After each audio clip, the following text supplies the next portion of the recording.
جامع ترمذی میں حدیث پاک موجود ہے، سیدنا حضرت عبادہ بن صامت رضی اللہ تعالی عنہ روایت فرماتے ہیں کہ حضور سید عالم نور مجسم صلی اللہ علیہ وآلہ وصحبہ وسلم نے ارشاد فرمایا، الجنت مئۃ درجہ، فرمایا کہ جنت کے 100 درجے ہیں، ما بین کل درجتین کما بین السماء والارض، اور ہر 2 درجوں کے درمیان اتنا فاصلہ ہے جتنا زمین اور آسمان کے درمیان کا فاصلہ ہے۔ اب یہ دونوں فاصلے وہی بتا سکتا ہے کہ جو ان دونوں کے فاصلوں کو جانتا ہو۔ اب اگر میں کہوں کہ یہاں سے فلاں شہر تک اتنا فاصلہ ہے جتنا فلاں جگہ سے فلاں جگہ تک کا فاصلہ ہے، یعنی 2 چیزوں میں برابری اسی وقت بتائی جا سکتی ہے جب ان دونوں برابریوں کو انسان جانتا ہے کہ اس کا فاصلہ کتنا ہے اور اس کا فاصلہ کتنا ہے۔ جب دونوں فاصلے جانتا ہو بندہ تو پھر کہتا ہے کہ یہ دونوں فاصلے برابر ہیں۔ تو میرے آقا کریم علیہ السلام نے جب یہ فرمایا کہ جنت کے 100 درجے ہیں اور ہر درجے کے درمیان اتنی مسافت اور اتنا فاصلہ ہے جتنا فاصلہ زمین اور آسمان کے درمیان کا ہے، تو پتہ چلا اللہ تبارک و تعالیٰ کی عطا سے ہمارے آقا و مولا یہ فاصلہ بھی جانتے ہیں اور جنت کے درجوں کا فاصلہ بھی جانتے ہیں۔ تو حضور نے فرمایا کہ جنت کے 100 درجے ہیں اور ہر 2 درجوں کے درمیان کا فاصلہ اتنا ہے جتنا زمین اور آسمان کے درمیان کا ہے۔ اور اس کے بعد پھر فرمایا کہ وَالْفِرْدَوْسُ أَعْلَاهَا دَرَجَةً، فرمایا کہ ان میں سے ایک درجے کا نام فردوس ہے، جنت الفردوس۔ تو فرمایا کہ جو فردوس والا درجہ ہے یہ تمام درجوں کے اوپر ہے، تو سب سے بلند درجہ جو جنت کا ہے تو فرمایا وہ فردوس ہے۔ اور اس کے بعد آپ نے فرمایا وَمِن فَوْقِهَا الْعَرْشِ، اور اسی جنت الفردوس کے اوپر اللہ کا عرش ہے۔ تو اللہ تعالیٰ نے یہ جنت جو اللہ کی رحمتوں کی جگہ ہے، جو اللہ کے انعامات کی جگہ ہے، تو اللہ تعالیٰ نے اس کو اپنے عرش کے سائے میں بسایا ہوا ہے۔ جنت کہاں ہے؟ اللہ کے عرش کے سائے میں ہے، اللہ کی رحمتوں کے جلووں میں وہ جنت ہے جس کو اللہ تبارک و تعالیٰ نے متقین کے لیے تیار فرمایا ہے۔ تو فرمایا 100 درجے ہیں، ہر 2 درجوں کے درمیان میں فاصلہ زمین اور آسمان کے فاصلے کے برابر ہے، اور سب سے اوپر والے درجے کا نام ہے جنت الفردوس، اور اس کے اوپر پھر جنت کا درجہ نہیں، اس کے اوپر پھر اللہ تبارک و تعالیٰ کا عرش ہے۔ اور اس کے بعد پھر حضور نے فرمایا کہ اذا سألتم اللہ، جب تم اللہ تبارک و تعالیٰ سے سوال کرو، جب اللہ سے جنت مانگو، تو فرمایا کہ فاسألوہ الفردوس، تو اللہ تبارک و تعالیٰ سے فردوس کا سوال کرو، کیونکہ تم خدا سے مانگ رہے ہو اور اللہ تبارک و تعالیٰ کے خزانوں میں کمی نہیں ہے، تو تم جس وقت جنت کا سوال کرو تو جو جنت کا سب سے اعلیٰ درجہ ہے اس کا سوال کیا کرو، کیونکہ اللہ تبارک و تعالیٰ سے اس کی شایان شان مانگا جائے، اس کی شان کے لائق مانگا جائے، اس کے خزانوں میں کمی نہیں ہے اور اس سے کوئی پوچھ نہیں سکتا ہے۔ مالک یوم الدین ہے، وہ قیامت کے دن کا وہی مالک ہے، اور مالک جیسے کر دے اس سے پوچھنے والا کوئی نہیں ہوتا۔ تو قیامت کے دن وہ اگر فیصلہ کر دے کہ اس کو جنت الفردوس میں بھیج دوں تو کوئی اسے بھیجنے سے روک نہیں سکتا۔ تو اسی لیے فرمایا کہ جب تم اللہ سے جنت مانگو تو جنت الفردوس کا سوال کیا کرو، اس لیے کہ یہ جنت کا سب سے اعلیٰ درجہ ہے۔ اور اسی طرح ایک اور حدیث پاک میں آتا ہے، امام ترمذی اس کو بھی لائے، اور سیدنا حضرت عبداللہ ابن مسعود رضی اللہ تعالیٰ عنہ اس حدیث کے راوی ہیں کہ امام الانبیاء علیہ السلام نے ارشاد فرمایا صلی اللہ من فضلی، فرمایا اللہ تبارک و تعالیٰ سے اس کا فضل مانگا کرو، فإن اللہ یحب ان یسأل، کیونکہ اللہ تبارک و تعالیٰ یہ پسند کرتا ہے کہ اس سے مانگا جائے۔ اللہ کو پسند ہے کہ بندے اس سے مانگیں۔ فرمایا کہ پھر جب بندے مانگیں تو اللہ سے کیا مانگیں؟ تو آپ نے فرمایا اللہ سے اللہ کا فضل مانگنا چاہیے، یا اللہ اپنا فضل ہمیں عطا کر دے۔ تو جیسے میاں محمد بخش رحمۃ اللہ تعالیٰ علیہ نے اس کی بڑی خوبصورت وضاحت فرمائی ہے، فرمایا کہ عدل کرے تا تھر تھر کمبن اونچیاں شانہ والے، فضل کرے تا بخشے جامن میں ورگے مکالے۔ تو فرمایا کہ اللہ سے اس کا عدل نہ مانگو، اللہ سے اس کا فضل مانگو، اس لیے کہ جب فضل ہو جاتا ہے تو پھر بیڑے پار ہو جاتے ہیں، پھر جو ہے ہم جیسے گناہگار بھی اللہ کے فضل سے بخشے جاتے ہیں۔ تو اگر اللہ عدل پہ آ جائے تو فرمایا کہ بڑے بڑے بھی پھنس جائیں گے اس میں، اس لیے کہ ہم اللہ کی کسی ایک نعمت کا بھی حساب دینے کے قابل نہیں ہیں۔ تو اسی لیے تم اللہ تعالیٰ سے عدل نہ مانگا کرو، اللہ تبارک و تعالیٰ سے اس کا فضل مانگا کرو کہ یا اللہ ہمیں اپنا فضل عطا فرما دے۔ اور ایک حدیث میں اس کی وضاحت موجود ہے، امام الانبیاء علیہ السلام نے فرمایا، مشکوٰۃ شریف میں حدیث پاک موجود ہے، آپ نے فرمایا کہ جس نے بھی جنت میں جانا ہے تو وہ اللہ تعالیٰ کی رحمت سے ہی جنت میں جائے گا۔ تو فرمایا کوئی بندہ بھی اللہ کی رحمت کے بغیر جنت میں نہیں جائے گا۔ تو پوچھا گیا یا رسول اللہ صلی اللہ علیہ وسلم، کیا آپ بھی اللہ کی رحمت سے ہی جنت میں جائیں گے؟ تو امام الانبیاء علیہ السلام نے اپنا دست مبارک اپنے سر پر رکھا عاجزی اور انکساری کے ساتھ۔ تو عاجزی کے اظہار کے لیے آپ علیہ السلام نے دست نبوت اپنے سر پہ رکھا اور پھر فرمایا کہ ہاں میں بھی اللہ تبارک و تعالیٰ کی رحمت کے ساتھ ہی جنت میں جاؤں گا۔ اور پھر آپ نے فرمایا الا ان یتغمدنی اللہ برحمت منہ، لیکن اللہ تبارک و تعالیٰ نے میرے اوپر ہر طرف سے رحمت کا سایہ کیا ہوا ہے۔ فرمایا کہ ہر طرف سے چاروں جانب سے میں اللہ تعالیٰ کی رحمت کی چادر میں لپٹا ہوا ہوں، کوئی بھی جانب جہات ستہ میں سے ایسی نہیں ہے کہ جس جانب سے اللہ کی رحمت میرے پاس موجود نہ ہو۔ تو حضور علیہ السلام کو اللہ تعالیٰ نے سراسر رحمت ہی بنا دیا ہے۔ تو فرمایا کہ میں نے بھی اللہ تعالیٰ کی رحمت سے ہی جنت میں جانا ہے۔ تو کیا مطلب کہ اللہ کے فضل اور اللہ کی رحمت سے جنت میں داخلہ ہوگا، اعمال کے ساتھ جنت میں داخلہ نہیں ہوگا۔ ہاں، اعمال اس اللہ کے فضل اور اللہ کی رحمت کے حصول کا ذریعہ ہیں کہ اللہ کی رحمت اور اللہ کا فضل کیسے حاصل ہوگا؟ اس طرح حاصل ہوگا جب ہم اللہ تبارک و تعالیٰ کی اطاعت کریں گے، اللہ کے رسول کی اطاعت کریں گے، تو پھر اللہ تبارک و تعالیٰ اپنی رحمت عطا فرمائے گا اور اپنا فضل عطا فرمائے گا۔ تو جس نے بھی جنت میں جانا ہے تو وہ اللہ کی رحمت سے جائے گا اور اللہ کے فضل سے جائے گا، اپنے اعمال کے زور پر نہیں جائے گا۔ تو اسی طرح امام ترمذی ایک اور حدیث لائے، سیدنا حضرت عباس بن عبد المطلب رضی اللہ تعالیٰ عنہ، حضور کے چچا جان ہیں، جن کو آپ علیہ السلام ابو جی کہہ کر پکارتے تھے، حضرت عباس بن عبد المطلب رضی اللہ تعالیٰ عنہ، حضور کے چچا جان۔ تو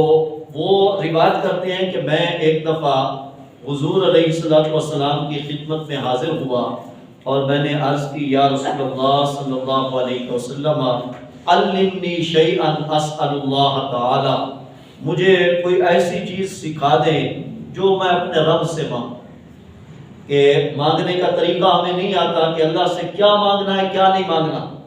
اے محبوب آپ ہمیں وہ طریقہ بتا دیں کہ میں اللہ تبارک و تعالیٰ سے کیا مانگوں، کیسے مانگوں۔ تو اللہ تبارک و تعالیٰ سے مجھے کیا مانگنا چاہیے، کوئی ایسی چیز مجھے سکھا دیں جو میں اپنے رب سے مانگوں، اپنے رب سے میں اس کا سوال کروں۔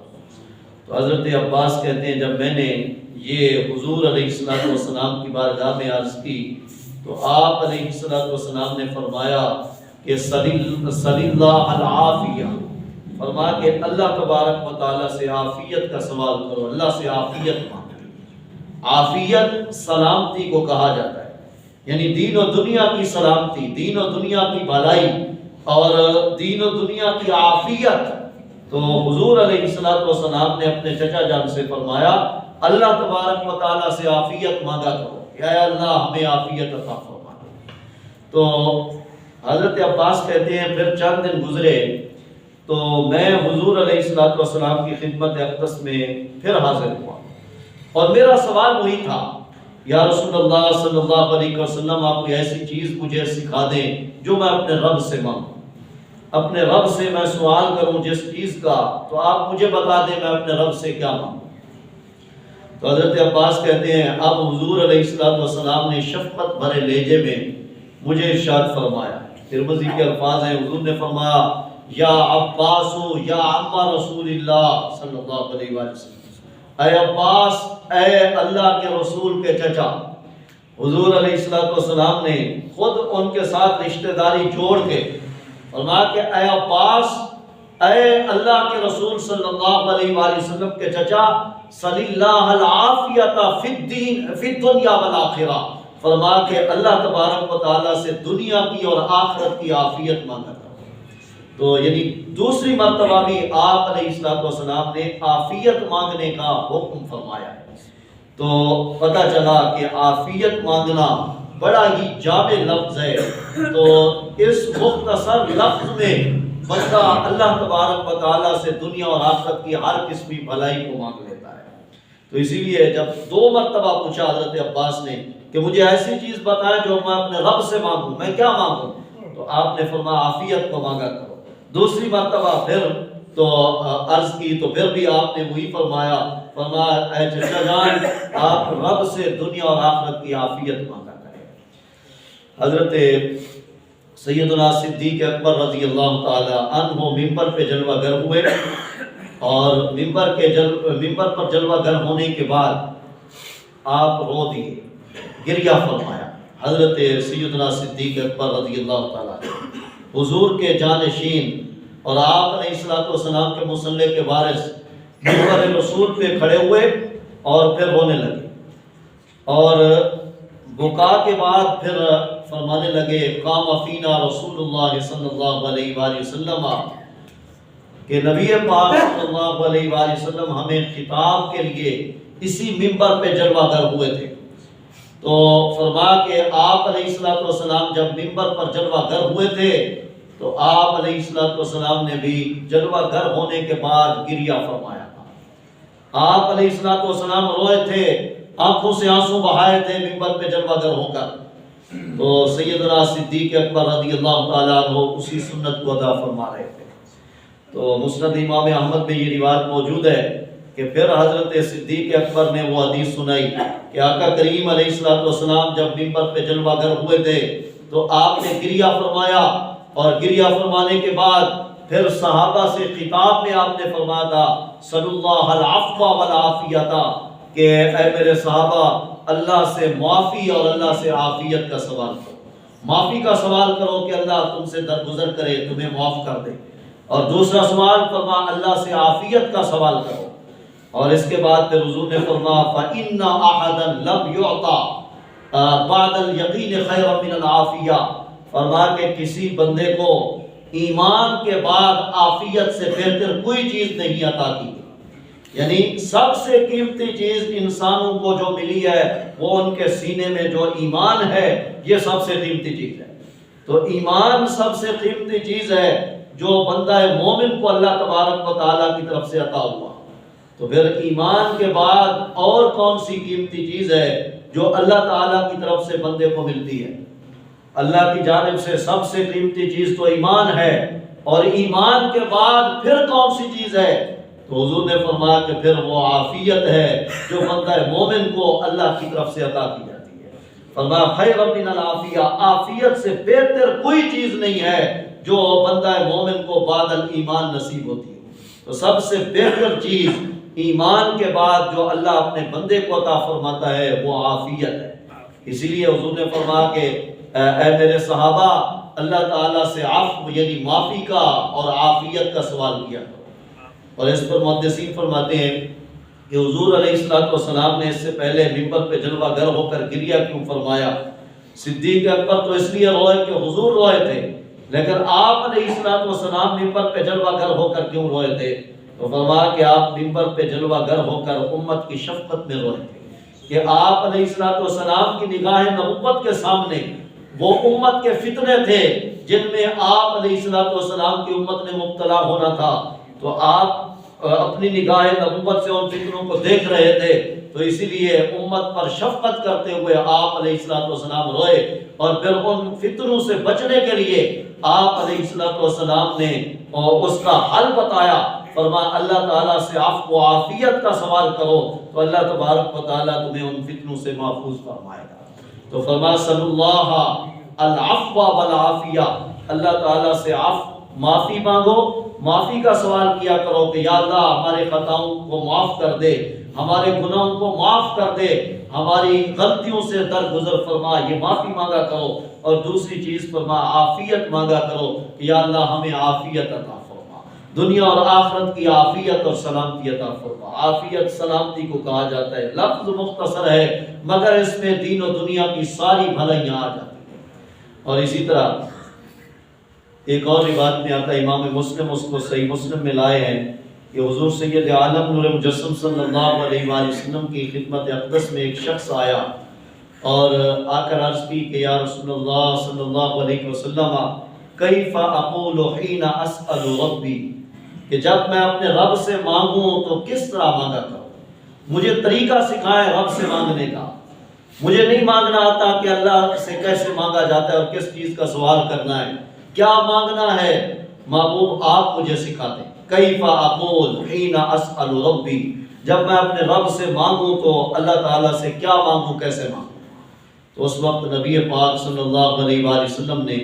انہیں فرمایا قل اللہم اغفر لی وارحمنی وعافنی وارزقنی، یہ چار دعائیں آپ نے سکھائیں، فرما کہ اللہ سے یہ مانگا کرو اللہم اغفر لی، اے اللہ میری مغفرت فرما، اے اللہ مجھے بخش دے، اور دوسری دعا فرما کہ وارحمنی، یہ مانگا کرو کہ اے اللہ مجھ پہ رحم فرما، اور اسی طرح تیسری دعا فرما وعافنی،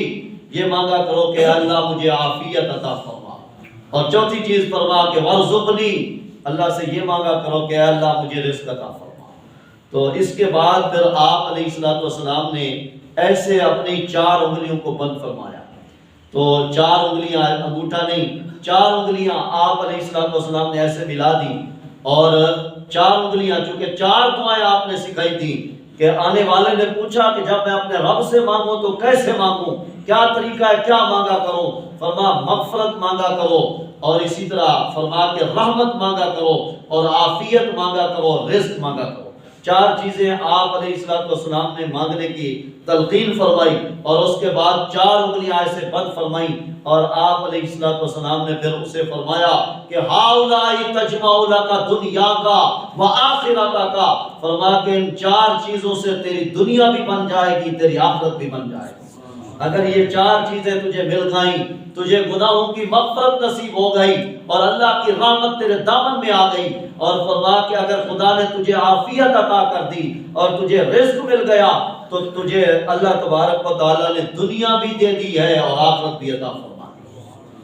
تو یہ وہ چیزیں ہیں جو امام الانبیاء علیہ السلام نے اللہ تبارک و تعالیٰ سے مانگنے کے لیے سکھائی ہیں۔